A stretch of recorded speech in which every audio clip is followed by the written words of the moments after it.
Alright guys, T2 back again. This is going to be 5 cons that we could see from the Biden-Harris administration.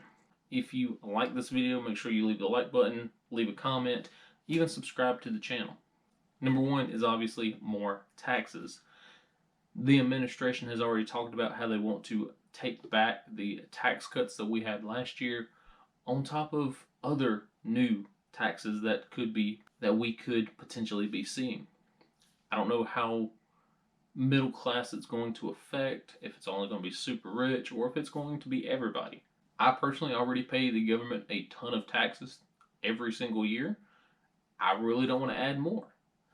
Obviously a con, because the more you pay in taxes, the less money you have to spend on preps, to spend on your family, to spend on your normal everyday stuff. You can only wring out a sponge so much before it stops dripping water. Let's say you added more torque to it and you crank that down, more water is going to come flushing out of us. We're going to have less spending money. We're going to have less money to spend on projects, to spend on new animals or new prepping items or new bug out bags or new food storage, new weaponry. So yeah, obviously higher taxes. Number 2, it was number 4 from last week's video. We could see a price hike in gases because they want to save the polar bears, clean up the air, whatever they want to call it. There could be some EPA standards like the ones in California, and we could see California gas prices throughout the nation. I don't know if it'll get that high, but I remember in 2012 I was paying $5 a gallon in North Dakota, and we were pulling it out of the ground 20 miles away.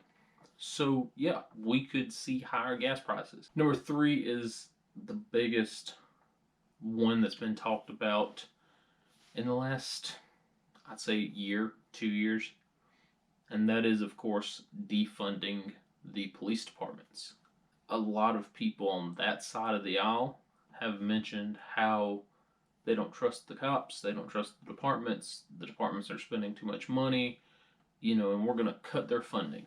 Some big cities have already implemented it, and I could see more cities implementing it. I've got no problem with police. I've worked with police, I work with ex-cops. I've been on the side of the road with officers. I don't live in a big city. I don't do drugs. I'm not a criminal. So I don't break the rules. I don't get arrested. So I don't have a problem with them. Obviously in these big cities, whatever. With that being said, now it becomes a fend for yourself. Out here in the boonies where I live, that means carrying your shotgun around, carrying your pistol around. In these cities where guns are bad, fend for yourself, but how? Slingshots, pepper spray, razor blades? I don't know. And that could be potentially dangerous. That could be dangerous for anyone involved. You already have gangs roaming the streets. Well, now we're going to take away the law and order. The gangs are going to get bigger. We're going to police ourselves. Okay. I do find it humorous, because this video is being recorded in December of 2020, that there are some big cities who've already defunded the police, but then they're yet calling the police because Joe Blow shows up in their yard. So I find it a little humorous. These mayors, these governors, whatever you want to call them, are calling the same people that they're defunding, and they want protection even though they're costing them their jobs. A little humorous.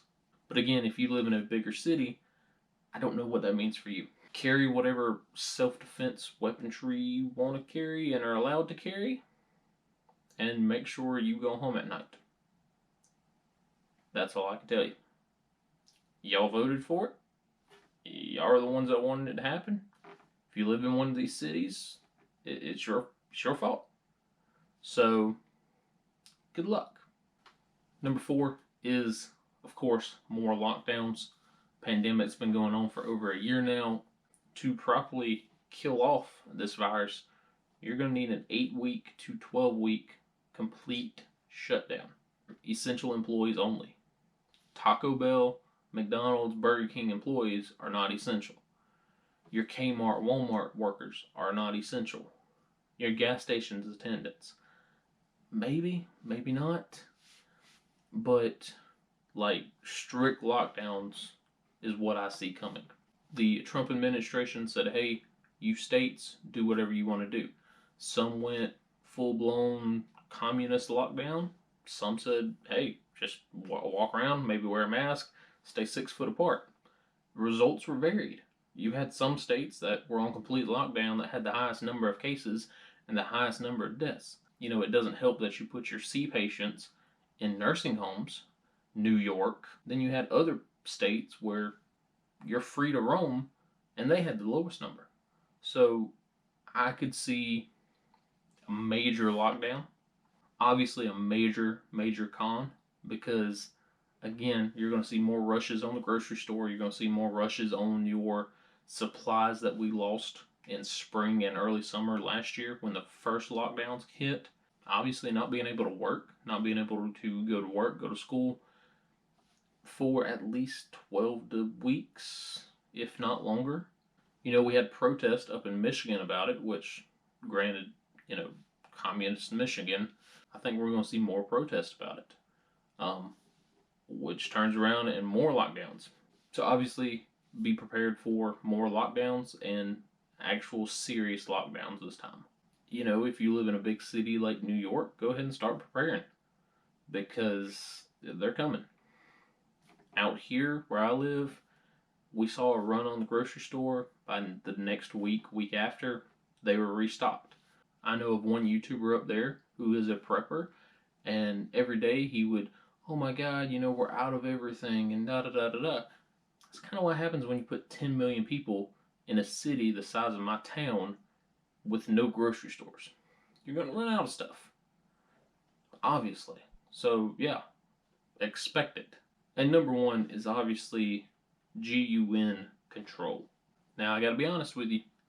The last administration, the Trump administration, was not very kind to boomstick loving individuals.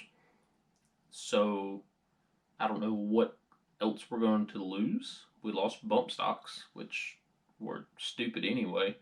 I can shoot my gun faster. If you're good, you won't need to shoot your gun fast. So I could see a run on, obviously, weaponry, ammunition, make it harder to find, make it harder to acquire, make it harder to get your CWPs, especially in the larger cities that now have no police departments. Full-on volunteered buyback, that's not going to happen. No matter what your little favorite YouTuber tells you, it's not going to happen. However, I could see stricter rules, taxes on weaponry, taxes on ammunition, limitations on how much you can buy, why you're buying it. I could see stuff like that happening. It doesn't mean it's going to. Obviously, this is the beginning. Let's talk about it again in 4 years. But yeah, I could see those 5 items being cons, especially for us preppers. You have to make sure that you're winning no matter what. Make sure your family's taken care of. Make sure you're taken care of.